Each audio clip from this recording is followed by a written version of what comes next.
അതെ, ഒന്ന് നിന്നേ. ഇതിന് ചെവി കേട്ടൂടെ? ഒന്ന് നിന്നേ. എടോ, താനീ പറഞ്ഞതൊക്കെ സത്യാണോ? എടോ, ഇവിടെ നടന്നതിന്റെ ഒരു അംശമേ ഞാൻ തന്നോട് പറഞ്ഞിട്ടുള്ളൂ. പകയുള്ള ജാതിയാടോ ഇവിടെ കിടന്ന് കറങ്ങുന്നത്. 10-16 പണിക്കാരുണ്ടായിരുന്ന വീടാ, 2 ഇവിടെ കിടന്ന് ചത്തു. ബാക്കിയുള്ള ഒരു രാഖി രാമായണം മിണ്ടാതെയും പറയാതെ ഇവിടുന്ന് രക്ഷപ്പെട്ടു. ഈ പകാന്ന് പറയുമ്പോ സ്വന്തം കുടുംബക്കാരോട് മാത്രല്ലേ ഉണ്ടാവുള്ളൂ. വരുത്തന്മാരെ ഈ പൊട്ടക്കണ്ണി ഉപദ്രവിക്കില്ലല്ലോ. പിന്നെ കുടുംബം, ആ ജംബുലിംഗത്തെ വരെ വെറുതെ വിട്ടിട്ടില്ല. ജംബുലിംഗ? അതാരാ? തമിഴൻ? ഇവിടുത്തെ പട്ടി. അതിനെ പിശാച് പിടിച്ചതിന് ശേഷം കൂട് തുറന്ന് പുറത്ത് വിടാറില്ല. ആരെ കണ്ണി പെട്ടാലും കടിച്ച് കീറും. അത് പേ പിടിച്ചതാവും.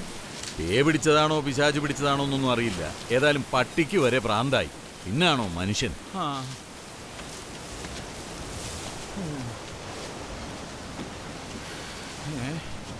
ഏതായാലും താനൊന്ന് സൂക്ഷിക്കുന്നത് നല്ലതാ.